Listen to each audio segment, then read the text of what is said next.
Hey, welcome to another car review with me, the dude. Um, Today, if you watched my other Nissan review video on the Sentra, probably going to get nostalgic again with this vehicle because this is a Nissan nv2500. Uh, as far as I know, it's based on the same truck platform that the Nissan Titan uses and the Nissan Frontier, albeit I think they just shortened the track and the frame on the Frontier to make it a more compact pickup, even though that's still considered a mid-sized truck, and then the Titan is a full-size truck. This is a full-size truck, but it's like a panel wagon, and they cater more towards a van clientele because that's most likely what it would be like. I've been in the delivery field for quite a while, so if this video gets nostalgic, don't blame me. Anyways, let me start with if you watch my other video on the Nissan Sentra and how I learned to drive on a Nissan Sentra, like an 84 model, I think it was, and that was my father's. My father also had a Nissan King Cab, and I think I mentioned that in another video, and that's worlds apart from what this vehicle is, because this is more of a full-size vehicle, truck, if you will, and the King Cab catered more towards it catered more towards a compact truck. So, anyways, before I'm losing my mind here, let's see. I mean, compare if you want, the King Cab was miles apart from what this is. I mean, you have the column shifter here, and I remember the shifter for the King Cab was over here, and I sort of miss it over here, but I guess it's a sign of the times. You have, 4 cup holders. You have, a storage bin, and I don't even think my father's King Cab had cup holders. It didn't even have a mirror on the right side, if I remember correctly, and it was funny because they had little stubs for the door locks, and they have the stubs over here to lock the doors. But whenever I would get pissed at my dad, and I was a little kid, and I would open the door just to piss him off or whatever, he would just twist off it was just threaded on the plastic part for the stub, and he would just thread off the plastic part of the little stub, and I couldn't open the door no more, unless if I was concentrated really hard and I could use my nails to get the thread, but it would be impossible. But yeah, that was a pretty nostalgic vehicle for me, because I think that's the vehicle that my father brought my mom to the hospital with when I was being born, and I pretty much grew up with that truck. The engines are vastly different. Well, let's start with the interior since I'm in here. I have, you have, I guess I was getting started anyways, but, don't blame me if I get nostalgic, like I said. So you have the door, you have the automatic windows over here, and then it looks like you can shut off the passenger here. You can say, there's a lot of cool, nifty things here. It's like it's missing something, like if you have, like a high trim 4x4 feature here, that would be a button that it goes to. But you can set your mirrors here. It's I think that's far more than, you know, the Chevy Express models. I'll probably do a review on a Chevy Express. I don't know. It depends on you know, vehicle usage and time, and you know, this I really want to do a video because I'm nostalgic. But yeah, you have traction control. You have your light switch here. It looks like you have the tachometer that goes to $8,000. And then, like, if you want to know, I'm surprised they don't have an oil pressure thing. But you know, you can press info, and then you can see what you're doing. You have the oil level. It checks your oil level. It looks like the battery usage here, the temperature are doing good. Then you have your range for, you know, when your gas is going to run out. This thing, I have to say, uses a lot of gas. You know, I filled it up, and you know, it was like 290. You know, and it's already at 3/4. You know, and I don't know if you want to calculate the fuel economy on that, but this is a truck. You know, you're not really. It would be nice if you had a super truck. You know, that's why everyone's hoping that electric trucks take off. But let's concentrate on what we have now. You know, so you have a odometer that goes to 140. That's pretty impressive. You know, I can't really remember what the King Cab went to, but you know, that truck seemed pretty fast for me because it was a light truck. You know, it was a light chassis. And it only had a 2.3, but my dad used to go on and on about it. How, you know, he would talk to the mechanics at, you know, wherever you took it to. Like, he took it to the Nissan dealership one time, and he knew someone that worked at the Nissan dealership. And he's like, you know, he was talking about the Z car that was out at the time. And they're like, oh, that has the same engine as my truck, but it has a turbo, you know. Nothing's changed here, you know. You still have the same engine family that's in the Z car, with or without a turbo. I'm not sure. I'm sure it has a turbo if you want, or if it's just a standard 6. But it's the same V family that's in there, you know. You know, it's still in the family, but this is a lot bigger engine. This is a 5.6 dual overhead cam. And when this came out at the auto show, me and my father were very interested in this vehicle because I was running a freight business that used a Chevy Express.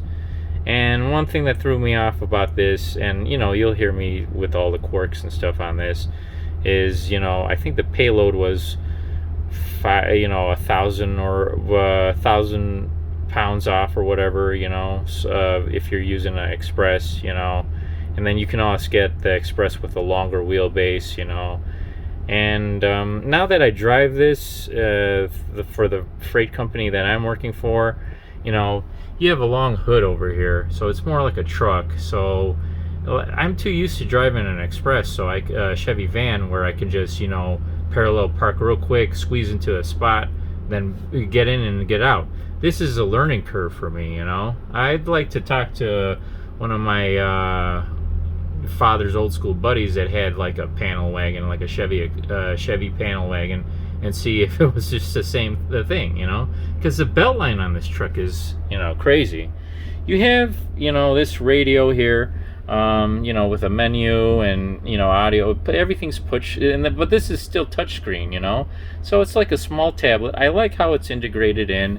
You know, you have this, you know, you still have an analog system here. You know, you can hook up your Bluetooth and your phone, you know, and you can mess up with it, and then you can like do a direct tune or whatever. I wish there were more features with the audio where you can get, you know, separate equalizers. You know, you can only just mess around with the bass and the treble, you know, so that's kind of a turn off.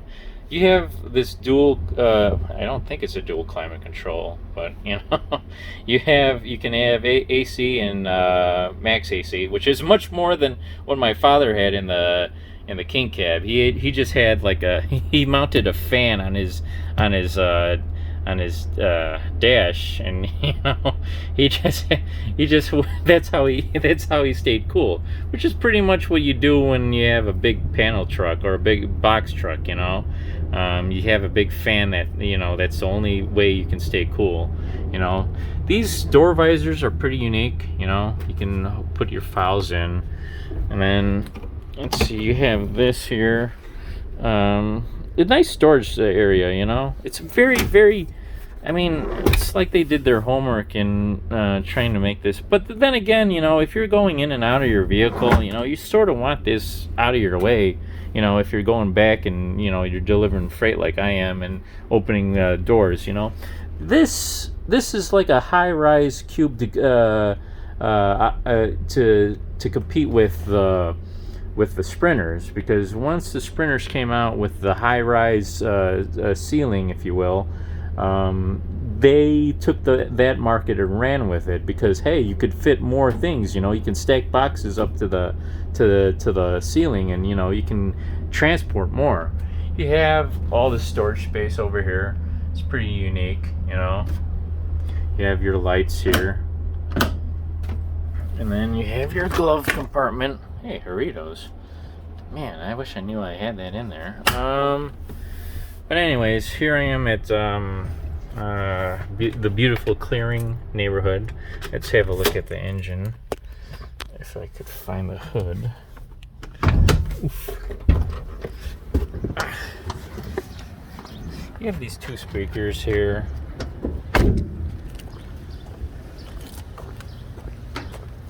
This is a nice grill.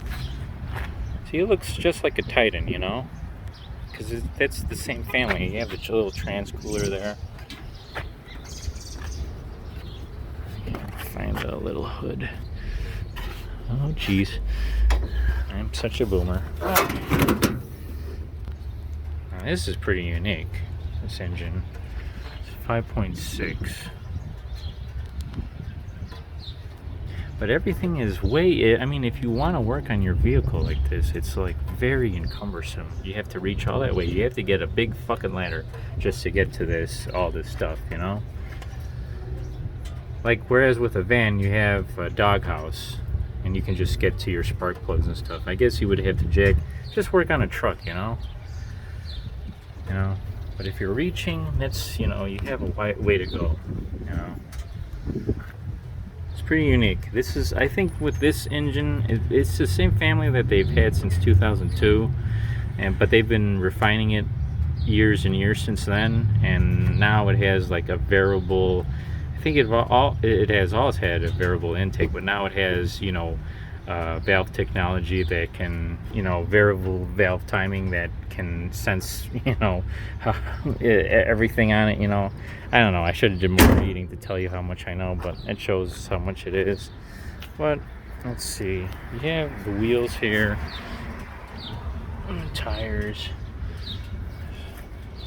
high rise here. It's a pretty nice vehicle, you know. Let's see.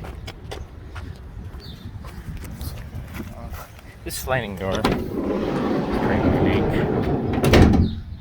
It's a nice sliding door. I like this handle, you know. It's compared to the Sprinters, you know. Sometimes I'm like, man, these Sprinters are like very big husky doors, you know. I wish they had a longer wheelbase for this. That's all I can say about this, because I've driven the Transits. I really like the Transits when they have a long wheelbase. This kind of seems cumbersome when I'm looking for things in here, and I'm like, where the fuck is it, you know? So but it's nice, you know. They set up with these panels on the side here, you know, so you're and then you have this standard floor here, you know. Can't go wrong with that. It's like, how many lug nuts is that? 1, 2.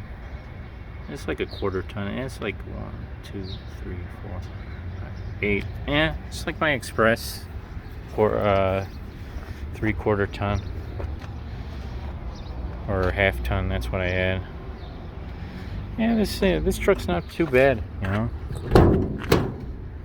Oh, jeez. It's like, here's the room that you have.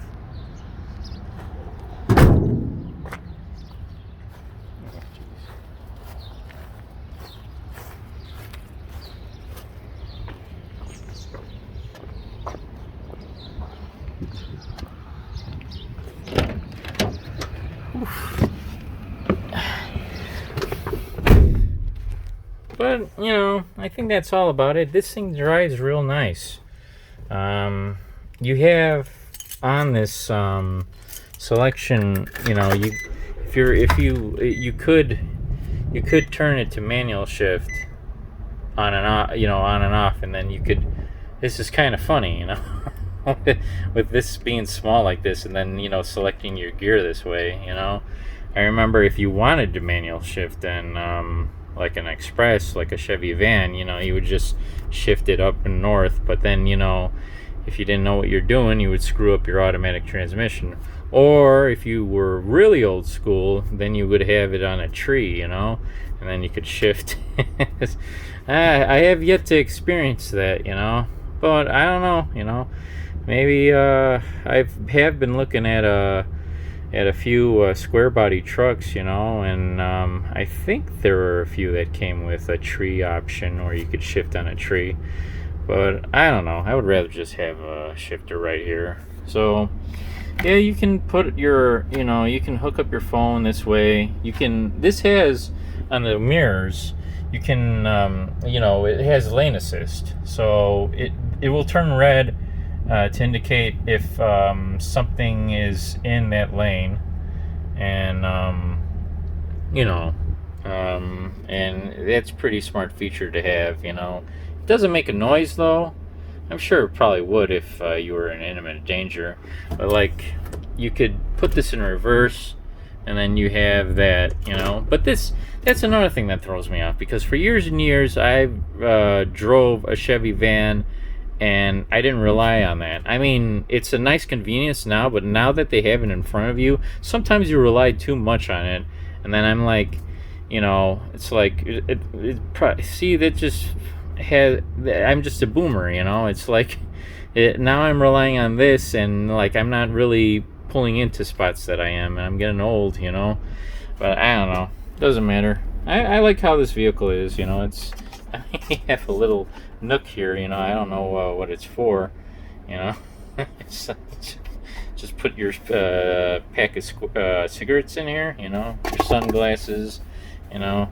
I mean, this is pretty unique, you know. So, you know, it's I like this vehicle, you know. I think when it first came out, you know, I still had gripes against the Chevy vehicles, but I don't know. I mean, I'm giving you my gripes right now. Hopping in and out of this vehicle all day, it's like, you know, it sits high, and it's like, you know, the belt line is high. You notice from when I went outside, you know, and reach over to the engine, you know. That's one of the things, you know. Whereas with the van, you could just work on it right here and, you know, call it a day. But I don't know. I haven't, you know, worked on this truck per se, you know. It looks, I mean, I'm complaining right now, but I'm sure, you know, if you could just figure out a way and just get under this damn thing and then do whatever you want with it. There is space, you know, at least, you know. It's not, at least it's not really covered up by all that stuff. But, you know, I have it sitting here now. If you can hear it rev, you know. I should do a drive-in, but I don't, you know. I mean, I told you this thing drives nice, you know. It has a lot of pep to it, you know, compared to the Sentra, you know, because it's that's apples to oranges right there. But this thing really takes off, you know. Would I put it over a Chevy pushrod? I don't know, you know. But still, dual. I mean, it revs to $8,000, you know. Well, not really, but, you know, it doesn't tell you the red line, you know. I'm sure the red line only would be like 6,500, you know. But it's, I don't know, you know. It's a nice vehicle. I really like it, you know. The one gripe that I have is, like, when I'm making turning maneuvers and I have the radio on, you know, your paw mashes up against this, and then it changes your selection on the radio, you know. This is, like, you know, stupid to have it here when you're doing maneuvers and stuff. And, you know, I mean, why can't you integrate it where it's, I don't know. I'm not a goddamn engineer, but I think it's stupid, you know. I mean, these are all good old reliable right here, you know. But where's the oil pressure gauge, you know? I'd like to see what the oil pressure is. you know. So I think I should wrap it up, you know. Yeah, at least do a few more revs on it. It's a nice vehicle, you know. Since I've been driving it, you know, it just brings back memories of the King Cab, and, you know, smelling that dirty ass oil when I was changing oil with my dad on a street in Chicago, you know. Oh man. And and then him just like you know, on very merry times, you know, showing off to some kids at a grammar school that he went to, and you know, they left like a bunch of chips right in front of the school, like wood chips to put it for the trees here, you know. But they left it right here, like the city workers, you know how lazy they are. And well, I don't want to disparage them, because, you know, they do a lot of nice work. We're all lazy, you know what I'm saying. But anyways, they left it there for the day, and my dad just drove the truck there, and he like rolled a patch, and the patch, like, he just kicked up all the chips into the street. He's like, he used to put, man, he didn't have four-wheel drive either. He would just put big ass snow tires and wheels on there, and, you know, he didn't need four-wheel drive. He was like, man, I got these big ass fucking tires and wheels. I'm gonna fucking plow through this fucking blizzard and, you know, deliver my fucking freight. You know, you're not gonna stop me. But man, it rusted after 3 years. They used very cheap metal, you know, and that was basically Nissan's, you know, first major entry, you know. I think within a few 4 or 5 years, you know, they kept on trying to do little refinements, but they, you know, you can tell that where they were cheap on, you know, they didn't want to spend that much on steel, considering that they were importing it. And I think they still got away with the tax, you know. The U.S. didn't really do an embargo tax on them yet, you know. But, you know, another time, my father had like a guard in front of the truck, you know, like Dukes of Hazzard's type crossbar frame on his truck, you know, a cow catcher, if you will, if you want to call it that. But man, you know, he also had like an engine block heater on that thing, for crying out loud. It wasn't even a diesel, but I don't know why he had it on there, you know. But that was you know, it was still a carbureted, you know, a single overhead cam, I think it was, you know. And he used to tip over the garbage cans, you know, like when he would. That was another car where I would sit on his lap and drive, you know, like at Montrose Beach, you know. That was our beach. Just drive around in circles and stuff, you know. Tip the garbage cans over. Oh man, that's what I think about whenever I'm driving this car, you know, or this truck, you know. But it's a much more different beast, you know. It just makes me nostalgic because it's a Nissan, you know. And that was still a dual branded truck too. It was still a Nissan, and it was still it still said Datsun on the back, you know. So that shows how old it was, you know. But anyways, I think I should wrap this up. And then I'll do this on editing and stuff. And, you know, if you have any questions, let me know. And like this video and subscribe to all my other stuff on my channel. Thank you. Bye.